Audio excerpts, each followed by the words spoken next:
السلام علیکم ورحمۃ اللہ وبرکاتہ۔ اعوذ باللہ من الشیطان الرجیم، بسم اللہ الرحمن الرحیم۔ صحیح بخاری حدیث نمبر 1373۔ نجاشی کا جس دن انتقال ہوا اسی دن رسول اللہ صلی اللہ علیہ وسلم نے ان کی وفات کی خبر دی اور آپ صلی اللہ علیہ وسلم صحابہ کے ساتھ عیدگاہ گئے۔ پھر آپ صلی اللہ علیہ وسلم نے صف بندی کرائی اور 4 تکبیریں کہیں۔ بسم اللہ الرحمن الرحیم۔ صحیح بخاری حدیث نمبر 1334۔ نبی کریم صلی اللہ علیہ وسلم نے اسامہ نجاشی کی نماز جنازہ پڑھائی تو 4 تکبیریں کہیں۔ بزید بن ہارون واسطی اور عبدالصمد نے سلیم سے اسامہ نام نقل کیا ہے اور عبدالصمد نے اس کی متابعت کی ہے۔ بسم اللہ الرحمن الرحیم۔ صحیح بخاری حدیث نمبر 1335۔ میں نے ابن عباس رضی اللہ عنہما کی اقتداء میں نماز جنازہ پڑھی۔ دوسری سند ہم سے محمد بن کثیر نے بیان کیا، کہا کہ ہمیں سفیان ثوری نے خبر دی، انہیں سعد بن ابراہیم نے، انہیں طلحہ بن عبداللہ بن عوف نے، انہوں نے بتلایا کہ میں نے ابن عباس رضی اللہ عنہما کے پیچھے نماز جنازہ پڑھی تو آپ نے سورہ فاتحہ ذرا پکار کر پڑھی، پھر فرمایا کہ تمہیں معلوم ہونا چاہیے کہ یہی طریقہ نبوی ہے۔ بسم اللہ الرحمن الرحیم۔ صحیح بخاری حدیث نمبر 1336۔ مجھے اس صحابی نے خبر دی جو نبی کریم صلی اللہ علیہ وسلم کے ساتھ ایک الگ تھلگ قبر سے گزرے تھے۔ قبر پر آپ صلی اللہ علیہ وسلم امام بنے اور صحابہ نے آپ کے پیچھے نماز جنازہ پڑھی۔ شیبانی نے کہا کہ میں نے شعبی سے پوچھا کہ ابو عمرو، یہ آپ سے کس صحابی نے بیان کیا تھا؟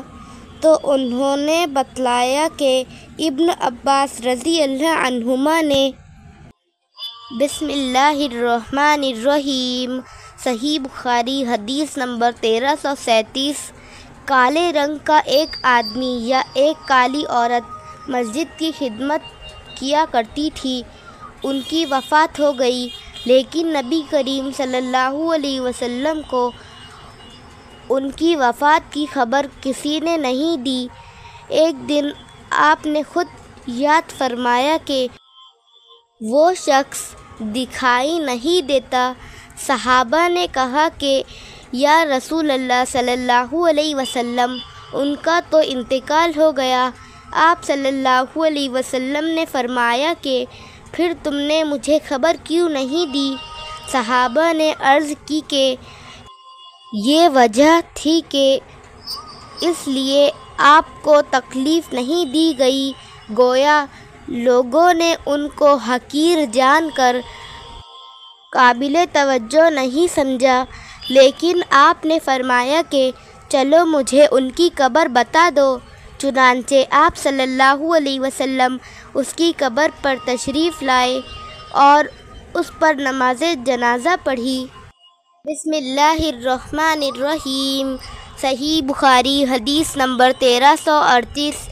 آدمی جب قبر میں رکھا جاتا ہے اور دفن کر کے اس کے لوگ باغ پیٹھ موڑ کر رخصت ہوتے ہیں تو وہ ان کے جوتوں کی آواز سنتا ہے، پھر 2 فرشتے آتے ہیں، اسے بٹھاتے ہیں اور پوچھتے ہیں کہ اس شخص محمد رسول اللہ صلی اللہ علیہ وسلم کے متعلق تمہارا کیا اعتقاد ہے؟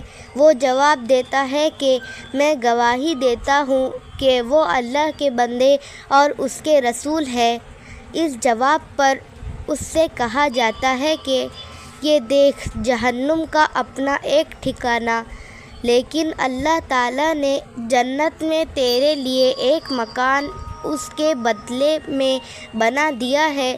نبی کریم صلی اللہ علیہ وسلم نے فرمایا کہ پھر اس بندے مومن جنت اور جہنم دونوں دکھائی جاتی ہے، اور رہا کافر یا منافق تو اس کا جواب یہ ہوتا ہے کہ مجھے معلوم نہیں، میں نے تو لوگوں کو ایک بات کہتے سنا تھا، وہی میں بھی کہتا رہا۔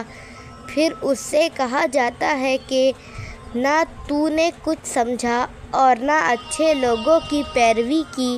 اس کے بعد اسے ایک لوہے کے ہتھوڑے سے بڑے زور سے مارا جاتا ہے، اور وہ اتنے بھینکر طریقے سے چیختا ہے کہ انسان اور جن کے سوا ارد گرد کی تمام مخلوق سنتی ہے۔ بسم اللہ الرحمن الرحیم۔ صحیح بخاری حدیث نمبر 1339۔ ملک الموت آدمی کی شکل میں موسیٰ علیہ السلام کے پاس بھیجے گئے۔ وہ جب آئے تو موسیٰ علیہ السلام نے نہ پہچان کر انہیں ایک زور کا تمانچہ مارا اور ان کی آنکھ پھوڑ ڈالی۔ وہ واپس اپنے رب کے حضور میں پہنچے اور عرض کیا کہ یا اللہ، تو نے مجھے ایسے بندے کی طرف بھیجا جو مرنا نہیں چاہتا۔ اللہ تعالیٰ نے ان کی آنکھ پہلے کی طرح کر دی اور فرمایا کہ دوبارہ جا اور ان سے کہہ کہ آپ اپنا ہاتھ ایک بیل کی پیٹھ پر رکھیں اور پیٹھ کے جتنے بال آپ کے ہاتھ تلے آ جائیں ان کے ہر بال کے بدلے 1 سال کی زندگی دی جاتی ہے۔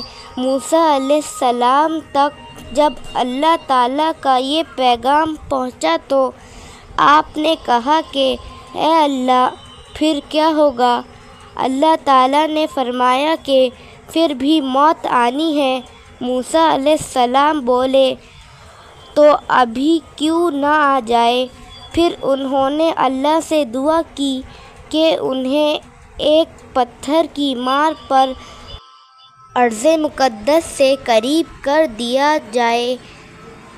ابو ہریرہ رضی اللہ عنہ نے بیان کیا کہ نبی کریم صلی اللہ علیہ وسلم نے فرمایا کہ اگر میں وہاں ہوتا تو تمہیں ان کی قبر دکھاتا کہ لال ٹیلے کے پاس راستے کے قریب ہے۔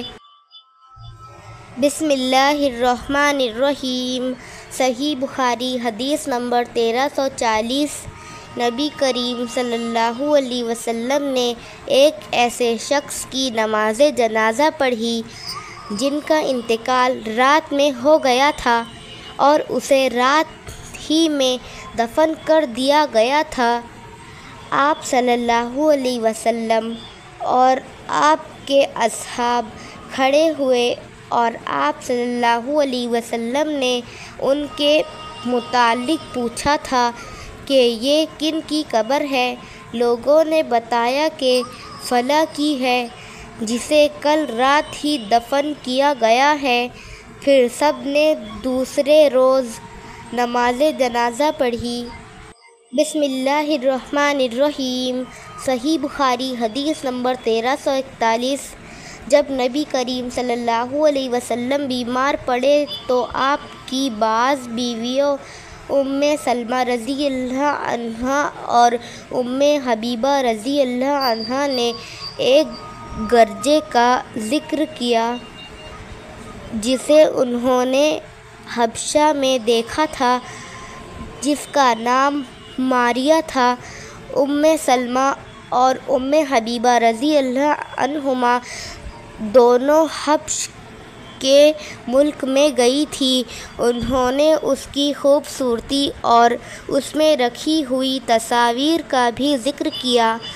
اس پر آپ صلی اللہ علیہ وسلم نے سر مبارک اٹھا کر فرمایا کہ یہ وہ لوگ ہیں کہ جب ان میں کوئی صالح شخص مر جاتا تو اس کی قبر پر مسجد تعمیر کر دیتے، پھر اس کی مورت میں رکھتے